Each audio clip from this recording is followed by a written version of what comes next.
I just had the most gut-wrenching information na nakalap ko right now. I thought it's gonna be the most peaceful day, but I guess things happen in a very unexpected ways. Okay. So, first things first, dun muna tayo sa part na naging delusional ako. And by the way, naglalakad ako, para help din sa steps and yung sa kinain ko kasi ang dami ko nakain. Ayun. So, kanina sa school, pumasok siya. Okay, last week muna. Last week, all of the sudden, kasi may dalawa akong kasama na medyo ka-close niya, kumuha sila ng medical certificate doon sa baba. Tapos nandun siya. Si specific someone. You already know. And all of the sudden, kwento sa akin ng dalawang kasamahan yon, pero sinabi niya na wag ko daw sabihin, blah blah blah. Pero sinabi pa rin nila sa akin, I appreciate. All of the sudden, nagtanong daw itong lalaki na to kung malungkot daw ako.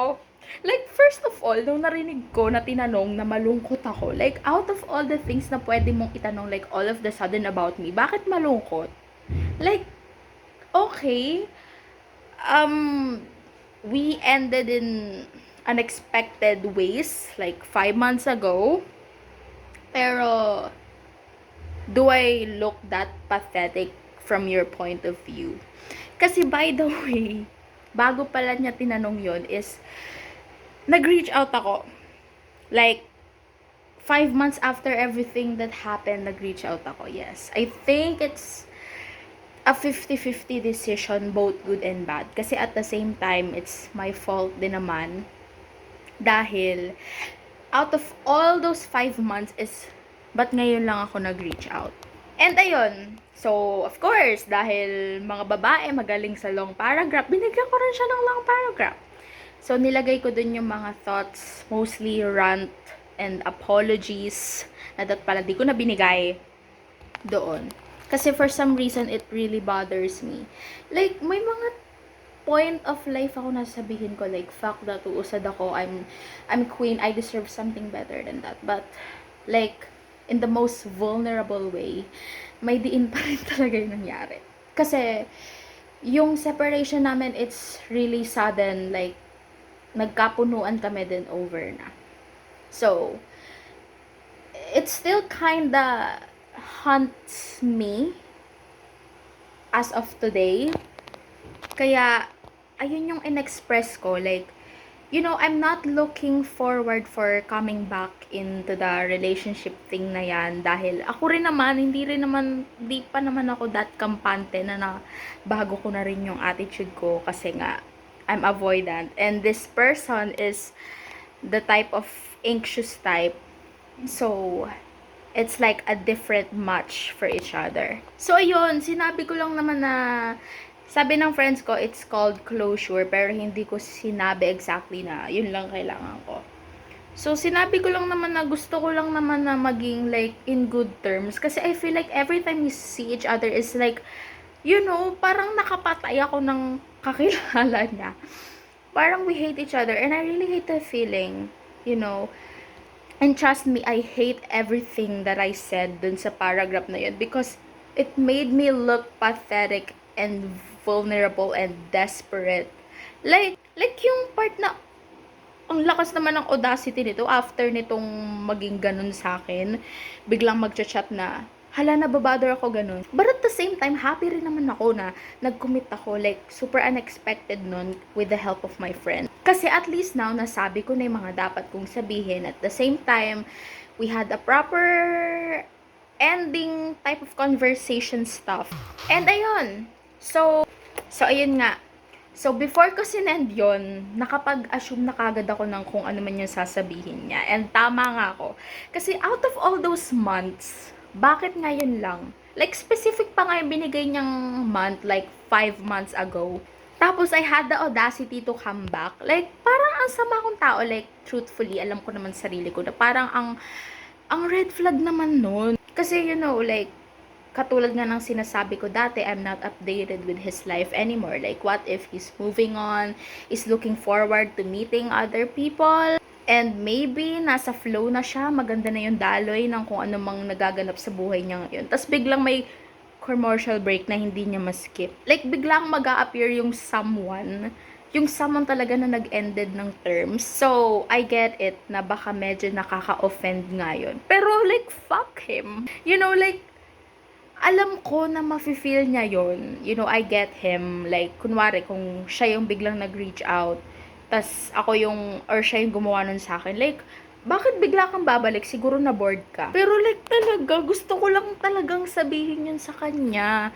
Like, gusto ko lang iparamdam na ayoko nung feeling na parang ang pangit ng naging ending. Like, why do we look like we hate each other? Pero yung comeback na way, it's like, still very far from me. Like, let's say, well, medyo naglo-look forward ako, but at the same time, malayo talaga siya, and hindi ko naman kagad pwedeng expect yon dahil nagkasakitan kami. I respect that part so much. So, wala na talagang binuhos ko nalagay doon, sinend ko sa kanya, tas ayun, sinabihan niya ako like, out of all these months, ba't ngayon ka lang mag-a-appear? Tapos, in the middle of immersion pa yon.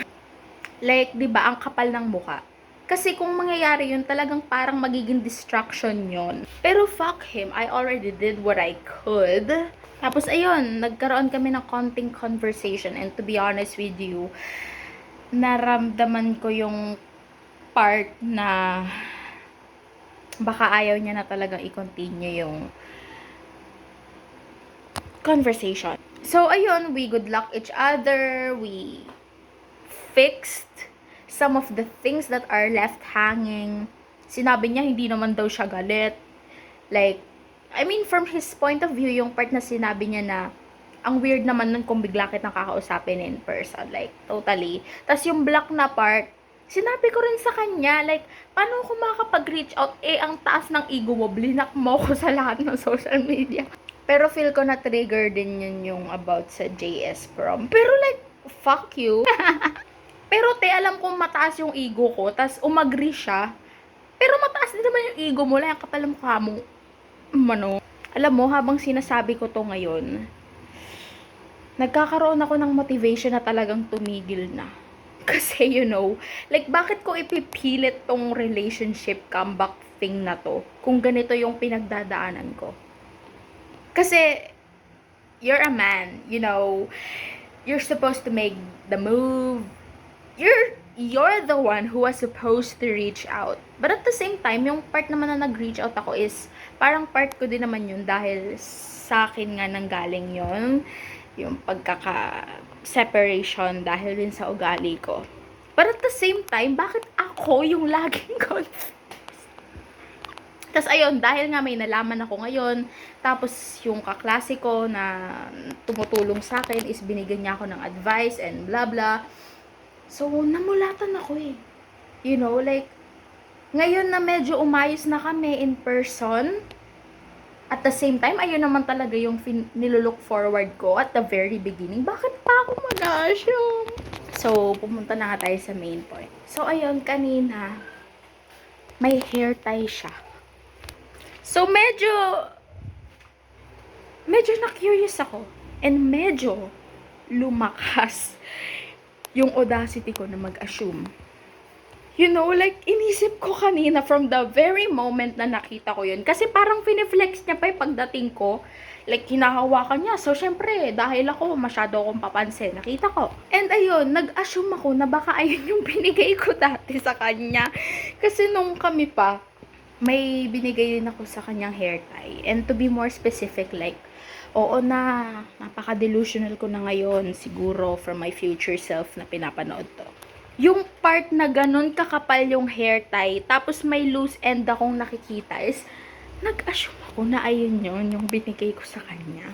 But at the same time, ilang months na yun, so probably, tinapon niya na yun.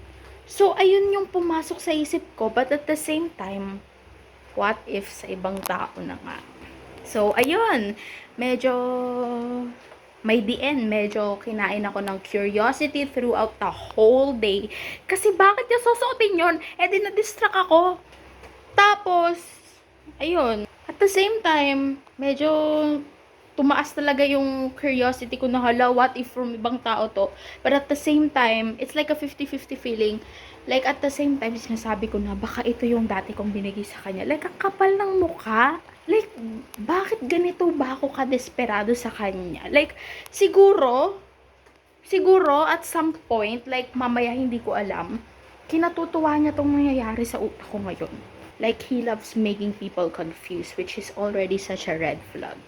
Kaya ngayon, kapag pinaprocess ko lahat ng nangyayari, talagang napapalayo na yung loob ko eh. You know? Like, may part naman na aware ako na may pagka-fault din naman ako kasi like, ako yung nag-ended ng things, ako yung may problema at the very beginning. Tapos ako tong maglo-look forward na baka may mangyari, may spark ulit. But at the same time, bakit kailangan niya pang gawin lahat ng yon? Why does he have to go through all that? Like yung part na, 'di ba, nung nag-first move ako, ilang araw nun yung tinanong nila si Allen kung sad daw ba ako? Like gusto niya daw small or dahan-dahan daw, like ano nga yun? Gusto niya daw tingnan kung may pagbabago sa akin. Wow! Parang ako pa yung may kasalanan ng 100%. I mean, aware naman ako because it's mostly because of my behavior na napakita ko sa kanya. Pero like, why would you blame me? Like, it's entirely my fault? You know, like, may dignidad pa naman akong natitira sa katawan ko. Alam mo, te, walang kwenta tong ginagawa ko kasi at this point, kailangan kong mag-review sa quiz namin dalawa. Tapos yung mga journals. But fuck it! After nito, talagang usad na ako. Like, hindi na to biro. Tapos ayun, dahil nga, nung during church or Bible study namin yun, natanong ko sa kay Allen as a biro. Tapos, ayun na nga, nag-investigate sila. So, ito na naman tayo. Panibagong confusion na naman from the same person, by the way. So, ayun, nagbiro-biro sila. Trinips nila para matanong. Tapos, yung hair tie daw, galing daw sa stalking stage niya from other school. Diba? But, ewan ko kung tinatarila ko i-gaslight ni Allen or something. Pero para daw silang tinitrip ni Sean. Ayun. So, ayoko din namang magpadaan sa bola.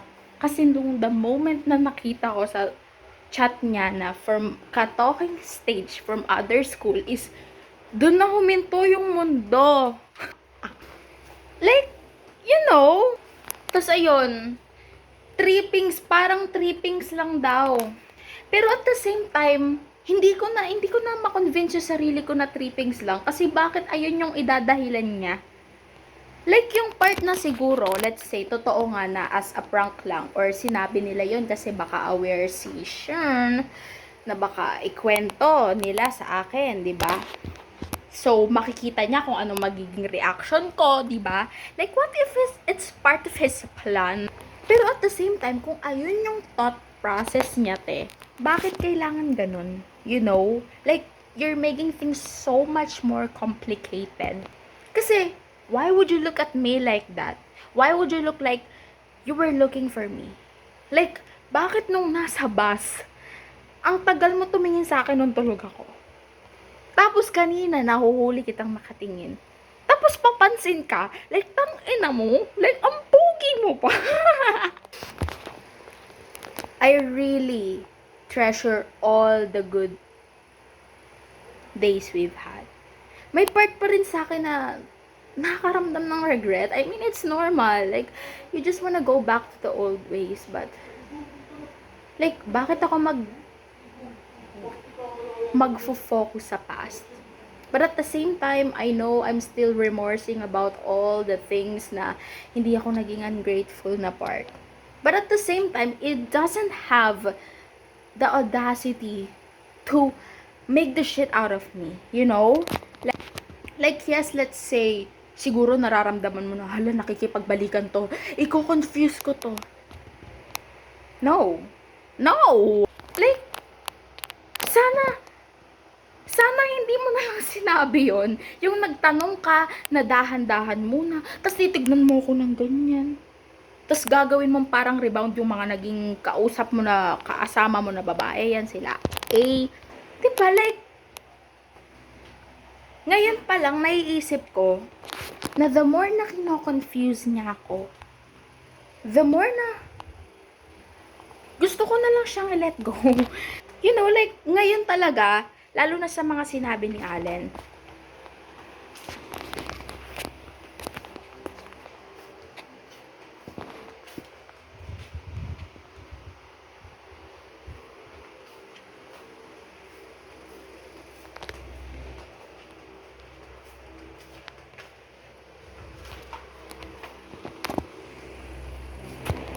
naka-play pala, putik.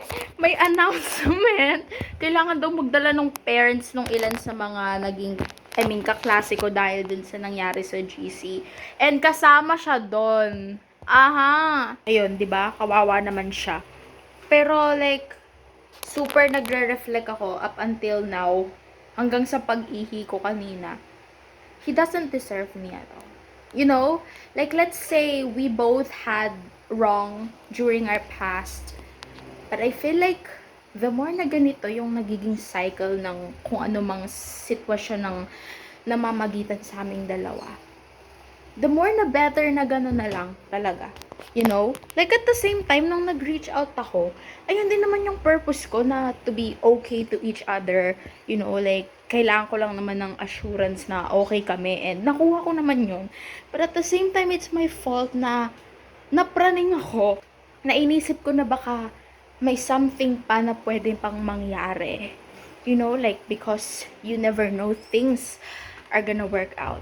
So, it's still my fault for having that kind of mindset. And I was desperate. But at the same time, ngayon ko lang naisip, kung may in-entertain na talaga siyang ibang tao, bakit ganun yung kailangan niyang ipakita na ugali sa akin? Like, what if totoo nga na may someone siya from somewhere? Tapos ganun yung pinapakita niya sa akin sa naging ex-something niya, ex-kinokort. Diba, like, parang ang pangit naman nun, ang dusing naman nun. Like, kung kilala ko man, kung totoo man yung ka-talking stage niya, talagang isusumbong ko siya. Pero at the same time, I mean, ex-something. Pero no, that's such a huge ache. You know, when I think about it, I just wanna hate him. Pero at the same time, kung totoo man yun, I understand. Like, from his perspective, I still understand. Kaya ngayon yung complicated sa akin, like, wala akong maisip kung saan ako tutungo because I try to understand each side. Like, let's say, matagal na yon, tapos may something na talaga. Like, you know, he also deserve to meet some other people. Pero yung part na ako lang pala, yung nandito sa spot na to is so fucking pathetic. Like, I wanna blame myself right now. Like, gusto kong magalit sa sarili ko. Pero, mataas pa rin talaga yung respeto ko eh. You know, I just wanna learn from mistakes. Like, aaminin ko, like, reflection. These past few days, super delusional ko. Super desperate ko. Iniisip ko siya and such. Like, yung mga simpleng casual na naging interactions namin ulit, I feel like may something ulit, like back to crush era. Like talagang nag-look forward ako about it, and it's not a very good thing from me. And yung part na nag-reach out ako, like for the sake of those hating lang naman, tas nag-expect na kagad ako na hala baka bumalik to. Like ang pangit. Like ganito ba talaga sa first mo? Like, dun mo talaga marirealize lahat ng bagay. But at the same time, when I think about it, it's such a privilege, you know? Like, siguro hindi man siya yung maging last ko or talagang end game. Pero it's still a privilege to learn from this. Kasi, I'm a beginner. Like, truthfully, I'm a beginner. Like, wala akong alam sa kung paano man i-handle yung love na yan. Because it was never such a huge responsibility or priority of mine before. Kasi he's a first eh. Like, except dun sa part na may naka-fling ako, pero hindi ko naman talaga seryoso about it. Tas, pag iniisip ko yung mga naging actions ko before, pati yung pinakita niya, like, he's just playing with me. Pero nga, dahil ang dami kong naging first experience, thoughts, and such from him, it's such a privilege to learn from that. Pero at the same time ngayon, gusto ko na lang talagang pag-focusan yung present.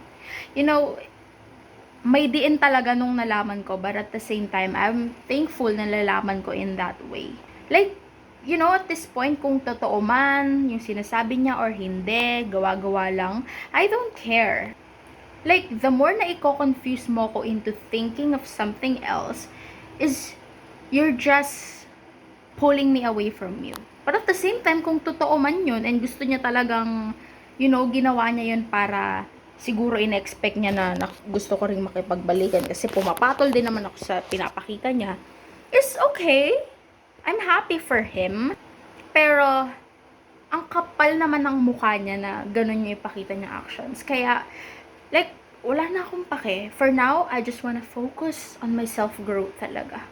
Like, ayun talaga yung goal ko eh. Pero pumasok na naman siya sa mundo ko. Diba? Pero, it's better than nothing, you know. Happy ako na even though brutally ganun yung nalaman kong way, at least ngayon aware ako. And I can continue on focusing on myself even better. Kasi right now, my main focus is cleansing my entire not only body and my mind. Like, physically, sa calorie deficit ko, it's one of my priorities these days. Kasi, the more that you look good, the more you feel good. And that's a priority of mine. And since nga nung during immersions is nagkaroon ako ng distractions, lahat ng yun binabawi ko. Even though ngayon, sa mga kinakain ko, tas academically, dahil nga nawala kami during immersions, gusto kong bumawi sa lahat ng pagkukulang ko. Tapos may exam kami this week, tapos babanat yung situation na yun. Diba? Pero, for now, I just wanna focus on my self-growth talaga. Because, alam ko na someday, I'm gonna meet someone who deserves a good version of me. And someone who truly deserves and will love me for who I am. Someone na hindi ako i-confuse. Someone na straightforward and know his responsibilities as a man. Someone na hindi coward. Someone na hindi mataas ang ego. Someone who knows his boundaries.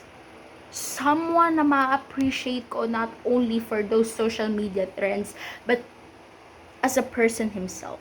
Someone that will respect my space. Someone that will appreciate everything about me. Someone na hindi ako, if you feel na insecure ako. Someone na responsible sa lahat ng actions niya. Someone who keeps his word. You know, like, all of those things can wait when the right time comes. And for the fact na magkakaroon pa ako ng brand new restart once na makaalis na ako dito sa San Jose del Monte, papunta dun sa May Kawayan sa bago naming house. Like, it just excites me, you know, kasi napakalaking restart nun. Like, sa environment, sa place, sa lahat. Like, super laki ng privilege ko for that. Kaya, I'm looking forward na doon talaga magsimula or doon ko muna pag-focusan yun. Like, for now, I'm graduating. Kailangan kong pag-focusan yung pag-aaral, yung self-growth ko, yung mga kailangan kong ayusin sa katawan and sa pag-iisip ko, yung mga bagay na gusto kong bilhin, yung mga bagay na gusto kong ayusin sa sarili ko, I want them to make them my first-hand priority. And itong mga lalaki na to, they can wait. Okay? Like, hindi na ako magiging performative. Like, fuck what he thinks I'm gonna be what I wanna be.